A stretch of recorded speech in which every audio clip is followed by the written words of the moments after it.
Being globally competitive, that's what we aim for as 21st century learner. Welcome to PMTA Virtual Field Trip. Sit back and grab your virtual passports As we travel across the globe to discover different classroom management. First up, United States of America. Did you know that United States ranks first in the countries with the best educational system? In 2021 Best Countries Report, conducted by the U.S. News and World Report, PAD Group, and the Wharton University of Pennsylvania.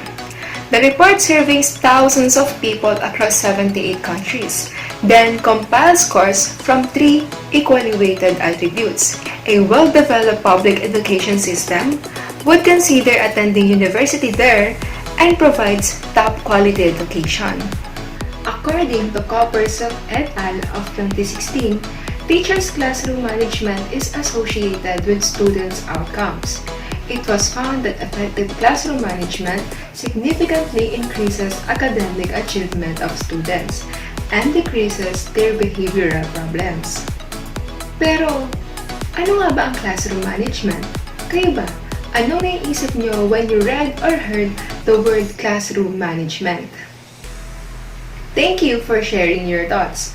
According to Emmer and Saberny of 2015, Everston and Weinstein of 2006, classroom management is the process by which teachers and schools create and maintain appropriate behavior of students in classroom settings. The purpose of implementing classroom management strategies is to enhance prosocial behavior and increase student academic engagement. Classroom management also refers to the wide variety of skills and techniques that teachers use to keep students organized, orderly, focused, attentive on tasks, and academically productive during a class. Why is classroom management important? Proper classroom management creates an ideal environment for learning. This is important for teacher and student safety, happiness, and productivity.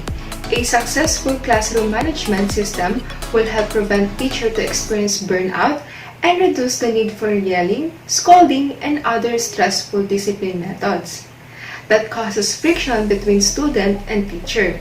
This kind of environment also enhances learning as well as social and emotional development.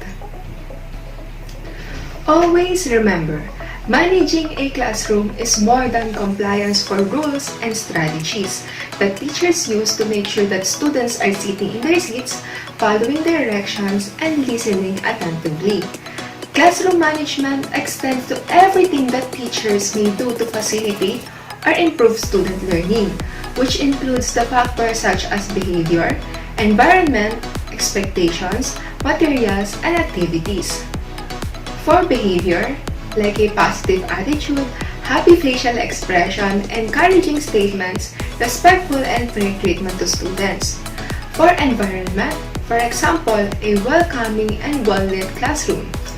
For expectations, it pertains to the teacher's expectation to students' work output, how students behave toward other students, and the agreements that teachers make with students. For materials, these are the types of texts, equipment, and other learning resources used by the teachers. For activities, it pertains to the kinds of learning experiences that teachers design to engage student interests, passions, and intellectual curiosity. Effective classroom management requires awareness, patience, good timing, boundaries, and instinct. Shepherding a large group of young people with different skills and temperaments will never be easy. So, paano kaya nagagawa ng mga teachers yon? In your own opinion, based sa experiences nyo sa teachers and professors before, paano kaya nila na-handle yung buong klase? Thank you for your participations. Here are some of the principles of classroom management. First, take care of yourself to take care of your students. As the airline safety video says, put your own oxygen mask first. To learn effectively, your students need a healthy you. So get enough sleep, eat healthy food, and take steps to attend to your own well-being. Countless studies corroborate the idea that self-care reduces stress. which can deplete your energy and impair your judgment. While self-care is more of a habit or practice for your own well-being than an actual classroom management strategy. The benefits include improved executive function, greater empathy, and increased resilience, which will empower you to make better decisions when confronted with challenging classroom situations. Second, focus on building relationships. Building healthy student-teacher relationships is essential to a thriving classroom culture and even sets the stage for academic success. Many educators noted that a teacher's ability to balance warmth and strong boundaries is the key to a successful relationships and classroom management. Sabi nga ni Ray Rodzinski, be consistent but flexible. Love them unconditionally but hold them accountable. Give them a voice but be the leader. Third and last principle, set rules, boundaries, and expectations, and do it early. Students do not thrive amid chaos. They need some basic structure and consistency to feel safe and to focus. Maintaining a culture of mutual respect does not mean your goal is to make them your pals. Establish the code of conduct early in the year and be sure that everyone, including you, the teacher, makes an effort to stay true to it. Follow through with rewards and consequences. If you say it, mean it. If you mean it, say it. Be clear, be proactive, and be consistent, said Laurie Sheffield.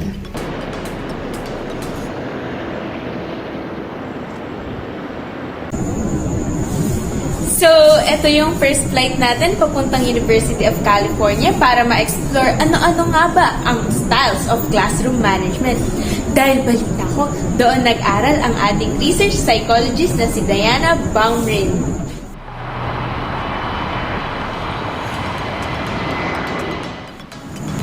So, nandito na tayo sa airport ng California, USA. And to give us a little background, ayon sa research ni Baumrin D. 1971, yung classroom management styles ng mga teachers ay nahahati sa 2 dimensions. Type of control exercise over the students and the degree of involvement ng teachers sa kanilang students.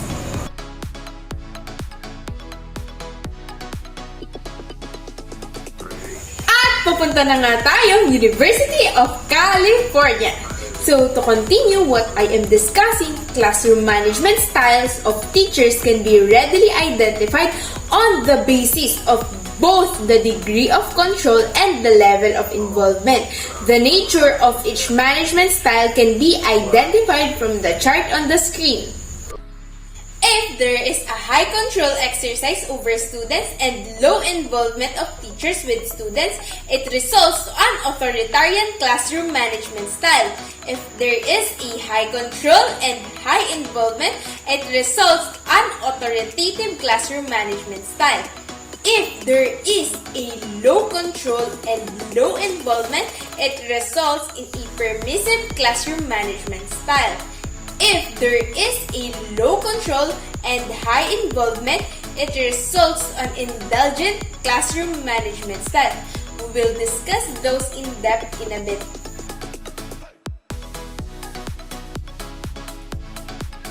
So we are on our way to the library, and what we see at the back is the main building. So come on, let's first discuss authoritarian classroom management.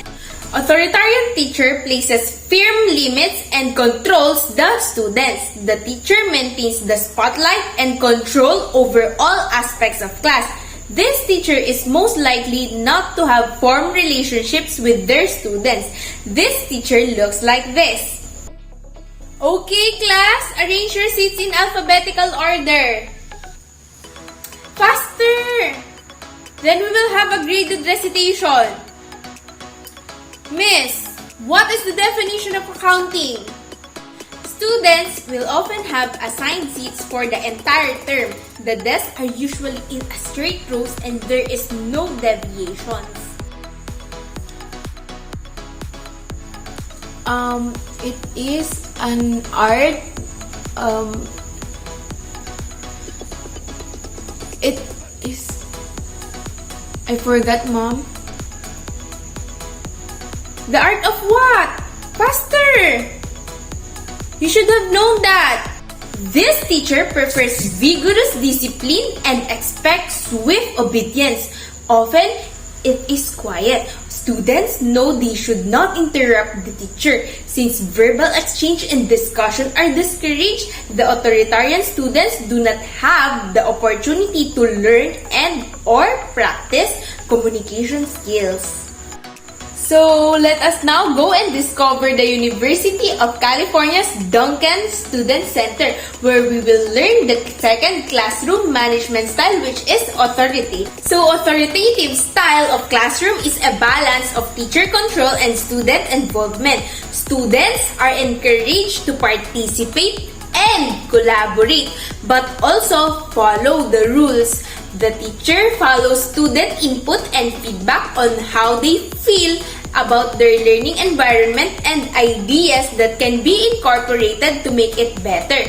This scenario looks like this.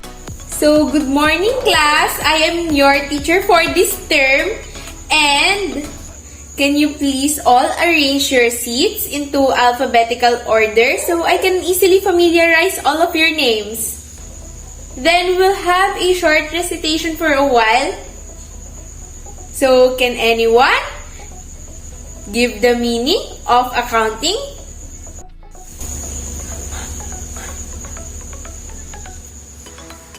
Ma'am, it is the art of recording, classifying, summarizing in a significant manner and in terms of money, transactions, and events which are in part at least of a financial character and interpreting the results thereof.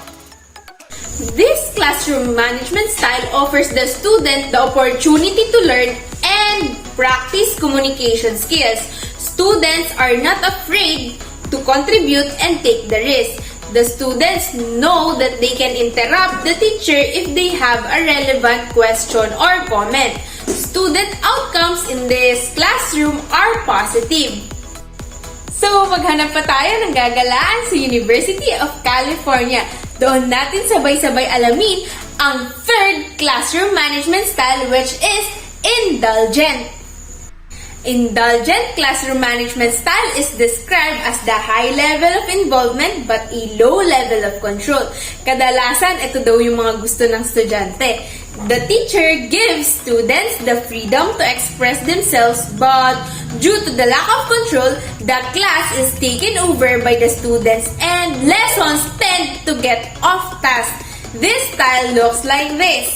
Hey class, good morning. So, please go to your seats. Yes, you can sit wherever you want to sit. So, we will have a short recitation for today. And can anyone of the class, give the meaning of accounting? Ma'am, next meeting na lang. Sige na, ma'am. Next meeting na lang natin yan i-discuss. Indulgent teacher does prepare lessons and attempts to present them. But due to the low level of control, it prohibits lesson delivery to be successful. Permissive classroom management style has low levels of control and low level of involvement. The students in this class are left to do as they please due to the lack of structure and planning from the teacher. This goes like this. Uy, may klase ba? Anong oras na? Wala pa ata si ma'am.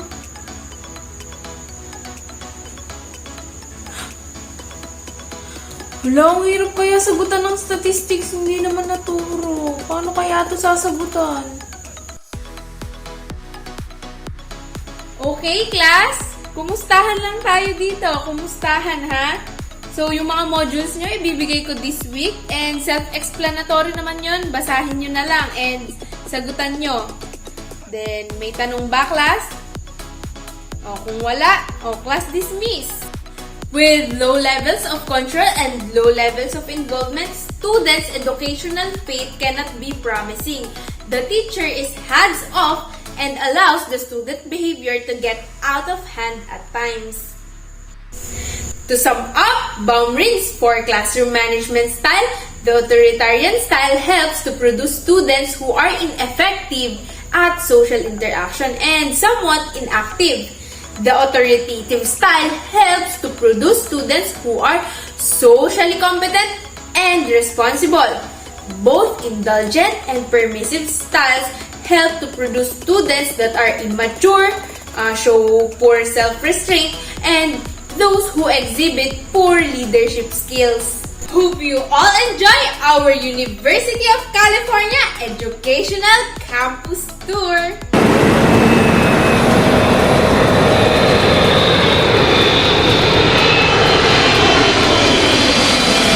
Let's go!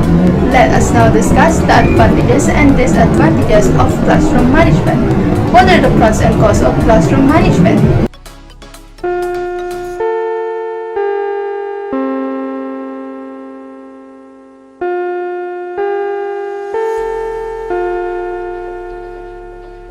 Yes, good morning class. I am your professor for today, and even if we are in the 4th floor, as you can see, the view will remove all the tiredness that you have felt while going up here. And as you can see, the room is so clean, so white and neat. Yes. Advantage number 1. Classroom structure has well-designed rooms, rules, routines, and relationships. Also, there are clear limits setting for students. Oh my god, the projector is not functioning, the TV is not functioning, the aircon is not functioning, and I can't move here in a small room. I can't monitor you one by one if you are cheating. Disadvantage number 1. No backup plan for techniques that appears to not work according to planned goals. Classroom design. You might not think of it as having that much of an impact on a child's academic achievements or overall happiness, but it has been shown to help boost a children's learning and concentration levels. In fact, you can easily imagine the effect that a bad physical environment would have on your child. Picture their classroom as a basement with gray cement walls, little natural light, and a recurring wooden stools. And you can quickly understand how a child may become unmotivated to learn, distracted, and not even want to go to school at all. Very good class! You are the best section for me. You study well in accounting and you respect me. I respect you too. Advantage number 2. Builds mutual respect that students will live up to good expectation, develop extensive handbooks that will categorize level of misbehavior, and the fact that the first line of discipline begins in the classroom, not the principal office. How to create an environment of respect and rapport. Students are studying how the teacher treats their peers. During a conflict, the students learn a lot about teachers when difficult students test them. How will the teachers respond? If a teacher can do it by holding the students accountable and doing it with respect, the students will know that the teacher is legitimate and they are in a safe environment. Likewise, how the teacher praises the student when they do correct thing is also modeled by students. Master teachers find example of positive learning experiences, kindness, tolerance, and empathy to give positive specific praise. Yes, it's hot, but cannot do anything about it. So let's just focus on the lesson if you want to be a CPA. So, Miss Arazas, whether you like it or not, answered the number 1 question. What is the beginning inventory? Disadvantage number 2. Failure to create a classroom climate of control. If students perceive that the environment is unsupportive or feel marginalized by the classroom climate or the course content, it may erode their motivation to engage with the material or even continue in the field. Although the instructors cannot control all the factors that contribute to the classroom, instructors have significant influence on how the classroom dynamics develop, especially early in the course, and can use that opportunity to enhance and sustain motivation. So today class, I will assign you to a group report that everyone must participate. So yes, you are accountancy student, but I know you are flexible enough. I don't want a boring report. Okay, so be creative. So the group 1 is International Business and Trade. Okay. Advantage number 3. There is a clear plan for individual responsibility in taking ownership for guiding and managing the classroom environment and engage students to be successful in their learning.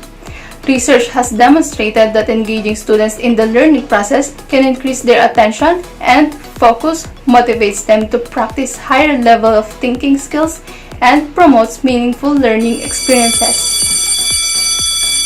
So the fiscal policy is... Yes, Juana, what you talking about? I'm discussing here the fiscal and monetary policy and you are talking with your seatmate? Stand up.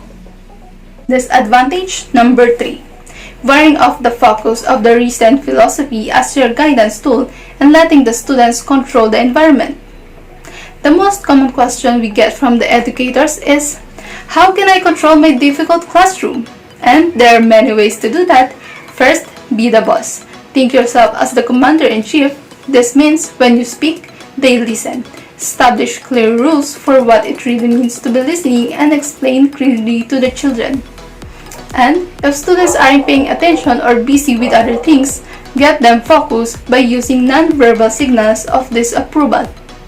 And let the children call the shots. Sometimes with the choice comes freedoms, and with the freedom comes children feeling they're part of something important and respected. That's why we like letting children help in making choices. For example, the daily schedule or where they sit. Okay class, my only rule in this class is to study because I always give surprise quizzes that I don't announce because it's a surprise. Advantage number 4. Setting clear and precise rules for the classroom, gaining supportive feedback, and having a corrective action plan as a way of monitoring the goals. A well-founded set of class rules has the power to make any school year great. Great teachers knows that rules make learning possible and work hard to choose them. Keep rules as simple as possible because rules are meant to serve students. They should be straightforward enough that they make sense after minimal explanations. What is this score? My god, 10, 20, 15? This is accounting, guys! Come on! Didn't I say that the motivation must come within yourself and not in other things, in money, incentive, or what? And last is disadvantage number 4. Rewards should instill the students the abilities to do the right thing at the right time, instead of receiving a tangible object as a way of stating, you will get a gift if you do the right thing. According to book widgets, there are some disadvantages of giving students rewards in the classroom. First is addiction. Students become addicted to the classroom rewards. Without them, the students won't follow direction or show the correct behaviors. And second is race. Students start to focus on hurrying to finish their task to gain reward. The students won't even value the task anymore but the thing that comes after it. And last is increased pressure. If you praise the students too much, they will feel horrible whenever they can't live up to your expectations. And that's all for the advantages and disadvantages of classroom management. Let's go to the next step.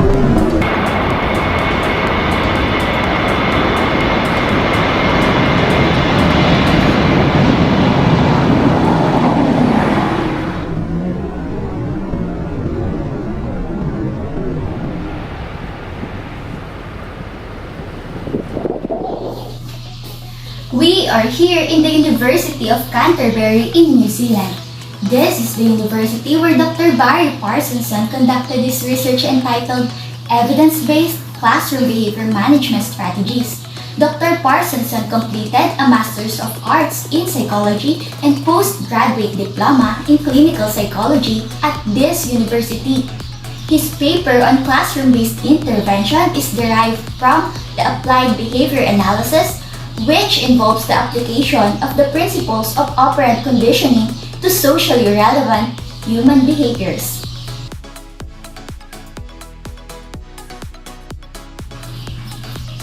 It is often mistaken that classroom management only involves the management of students' disruptive behavior. However, it is likewise important to consider the teachers in the process of intervening with the classroom setup. For the teacher-focused classroom-wide interventions, we have two techniques. First, teacher performance feedback. Written feedback on both students' behavior and the teacher's accuracy in the implementation of the program was more effective than feedback on the students' behavior alone. One example of this is the evaluation form na pinapa-fill out sa atin ng university to evaluate the teacher's performance. Performance feedback can be used to assist teachers to change how they relate with children and which behaviors they attend to. Attending appropriate behaviors with praise, smile, positive feedback, and classroom reward system enhances such behavior. Providing teachers with feedback on how effectively they are attending to the appropriate behavior can be an effective way to enhance teachers' classroom management skills. Second is classroom-based training. The data suggests that instructions, rehearsals, prompts, modeling of appropriate responses, performance feedback, and praise for accurate responding provides an effective combination for enhancing teacher behavior management skills and teaching effectiveness. Providing feedback and working with the teacher to develop more appropriate modes of interactions is an important way of reducing challenges and increasing on-task behavior. Let us now discuss the classroom management techniques designed to mitigate students' disruptive behaviors. First, class-wide incentives. Interventions focusing on the whole class can be more effective than targeting individuals. There are numerous programs in the research literature including token economies and competitions such as the good behavior game to increase appropriate behaviors. Token economies use points or tokens that can be traded for the access of variety of rewards including activities or inexpensive items. It has been used effectively to manage behavior in classrooms for many years. Further, the good behavior game has been used effectively to manage classroom behavior by reducing disruptive behavior. The game involves establishing a small number of explicit rules which set out a broad positive behavior expectations and define this in terms of the daily settings and routines of the classroom. The class is divided into two teams and team points are awarded for rule compliance. The research shows that the game resulted in consistently low levels of classroom disruption and that pupils applied peer pressure to the more disruptive members to reduce their disruptive behavior in order for them to win the game. Marerelate natin to sa operant conditioning theory ni Skinner na kung saan yung incentive, which is a positive reinforcement, can alter behavior in a good way by rewarding good behavior to reinforce learning. Before we proceed to the next technique, can anyone from the class share his or her experience kung saan yung incentive or reward yung naging motivation nyo to do something or participate in an activity? Second, noise management. Reduction of the noise level in a classroom can help make a learning environment more effective within a classroom and for classes in adjacent room. Based on experience, alam natin na ang sobrang ingay na classroom ay hindi conducive to learning at ganun din naman yung mga sobrang tahimik na classrooms. Excessive noise is identified as a teacher stressor and probably impacts on learning. Olivia Hanifan listed tips in managing noise in the classroom. First, start as you mean to go on. Second, address students individually and not as a group. Third, say things once only. Fourth, give noisy students more responsibility.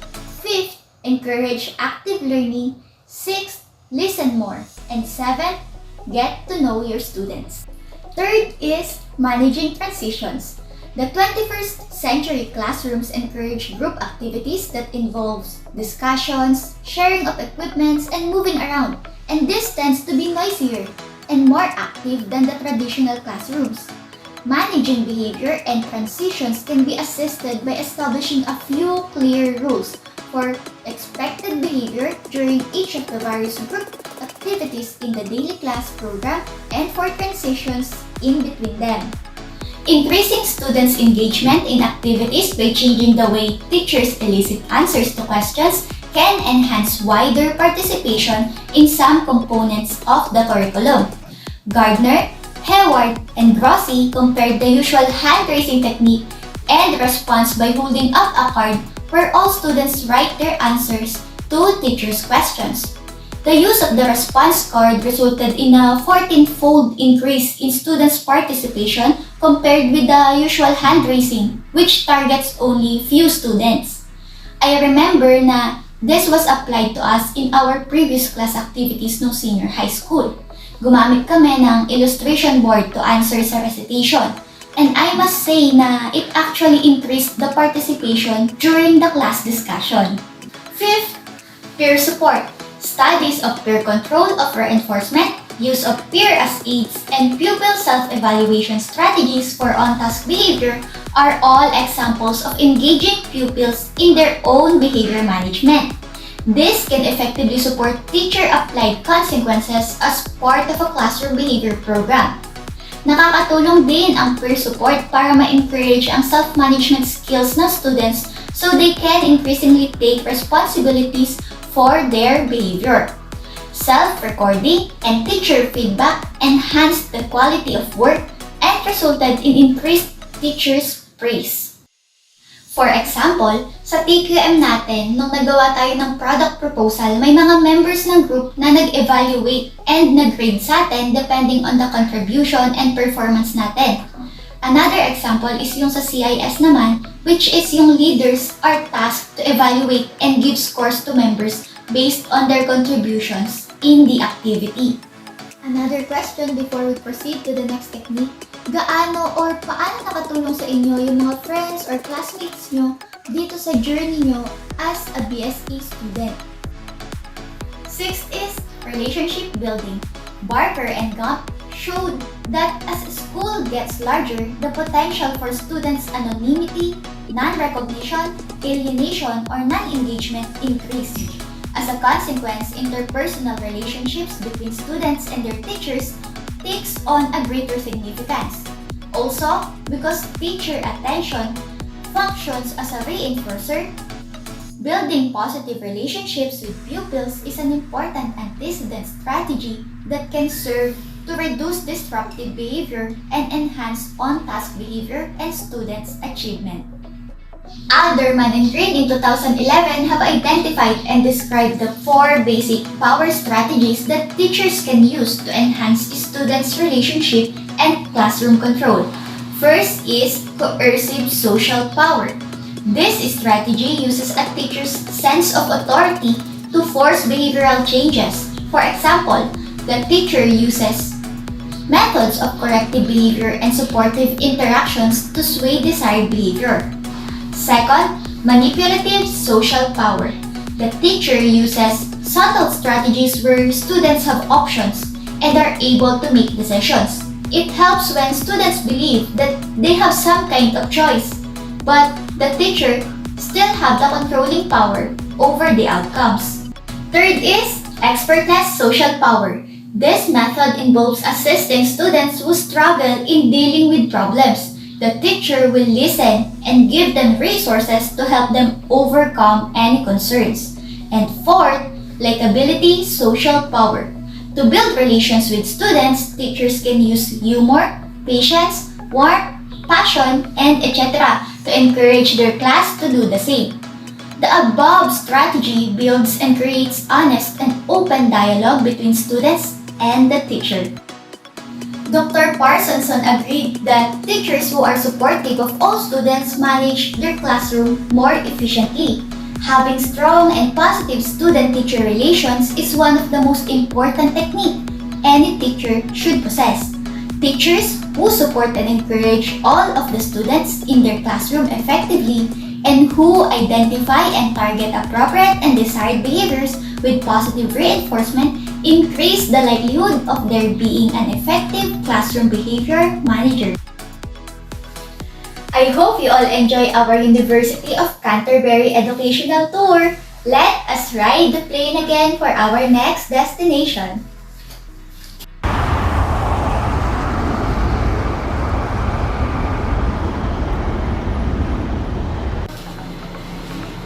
Ngayon nasa pangatlong sem na tayo ng online classes. Baka naisip nyo pa rin, paano nga ba natin mamamanage or ano pa nga ba ang mga strategies na dapat natin gawin upang mas maging maayos pa ang ating virtual classroom? Firstly, creating a productive online learning environment starts with right educational tools. We need to make use of 1. Video conferencing tools such as Zoom, Skype, Microsoft Teams, and what we're commonly using, Google Meet. 2. Note-taking tools. Just like students, teachers have to remember what they've covered in class. 3. Project management tools. While video conferencing will allow you to conduct virtual classes, you will also need platforms to help with scheduling, updates, and exchanging information outside of the classroom. This way, you can easily organize class times, lesson plans, or even virtual field trips. And some use learning management system or LMS tools that often combine many of the features listed into one program designed for distance learning. Platforms like Blackboard and Google Classroom make it easier for teachers to assign homework, track progress, and provide feedback to their students without needing to switch between different programs. But of course, the educators shall ensure that their students have the resources they need. When students learn from home, they will all have unique online environments and equipment. Some students may be able to join classes using a desktop computer, while others may need to attend classes using a smartphone. Though you don't have much control over these elements, you do have the power to provide every student with the learning materials and resources that they need.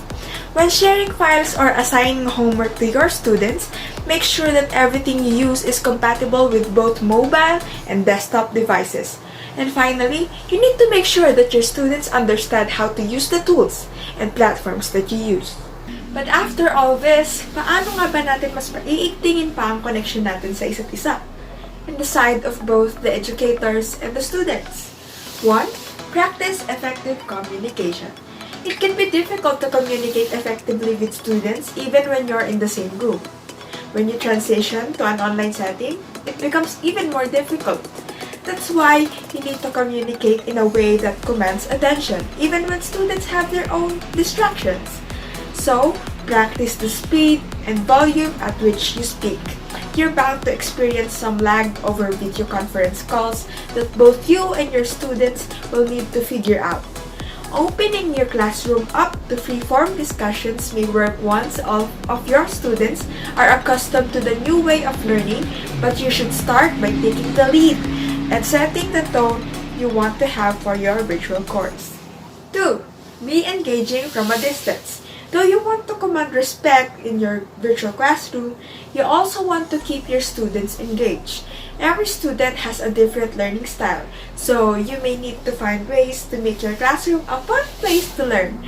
For example, if you're working with your younger students, try to find games that complement your lesson, gaya ng ginagawa natin sa mga presentations natin na sinasamahan natin ng fun games.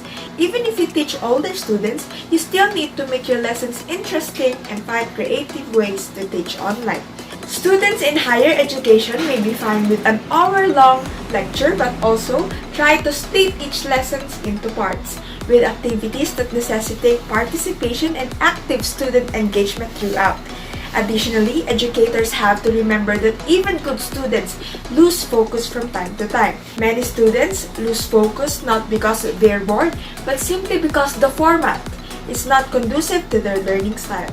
Another tip: recreate a physical classroom in the virtual sphere. Students may have a tougher time adjusting to a virtual classroom than many online instructors realize. When a student is learning from home, they may be more inclined to zone out or engage in activities unrelated to classwork. So, one way to avoid this problem is to recreate the physical classroom in the virtual sphere. Dahil iba't iba tayo ng sitwasyon, makakatulong din ang paggamit natin ng virtual background. However, it can be beneficial to set up a professional background with a whiteboard, books, and similar objects that signify an educational environment. Lastly, provide regular and constructive feedback. Because we're physically separated from our profs and classmates, we all may feel like they're less accessible than usual. Totoo naman din.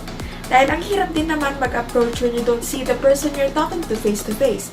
As a result, you need to work even harder to provide regular, consistent feedback that is constructive in nature. And for additional tips, maliban sa technicalities, ano pa nga ba ang mga bagay na hindi naman required pero mas nakakatulong sa atin? Tip number 1. Put distractions away. It is important to make the virtual classroom look, sound, and feel as much like an in-person classroom as possible. One key tactic to make this happen is to put away phones and other distractions. This may also include staying away from siblings and pets, at least as much as possible during class time. Tip number 2. Treat the webcam like a person. It is so easy to turn off the webcam, mute yourself, and completely disengage. This is a dangerous recipe that can result in students ignoring or even dreading school. Remind students that everyone else is in the same position, sitting in front of a computer trying to be a part of a class. Show them what proper eye contact looks like through a webcam and practice it when you talk to them. Encourage them to smile, respect each other, and talk politely. Kahit naman isang maliit na kahon lang ang nakikita natin sa internet, tao pa rin naman sila na may puso, damdamin at pangarap. Parang ikaw. Tip number 3. Have a dress code. Oh, pak, ganon. The dress code does not need to be fancy. It can be as simple as always wear a shirt and pants and no pajamas and sando. One key to helping a virtual classroom feel a little more like an in-person classroom is to have students get dressed for it the same way they would in face-to-face class. And I cannot stress this enough. It is tip number 4, respect each other's time. Huwag naman tayo mag-overtime ng 30 minutes, uy. Let us acknowledge that there is life outside of our virtual classroom and that yes, it may be hard to separate ourselves from home and school nowadays, but yeah. So here's our take regarding the techniques in classroom management. See you again next time!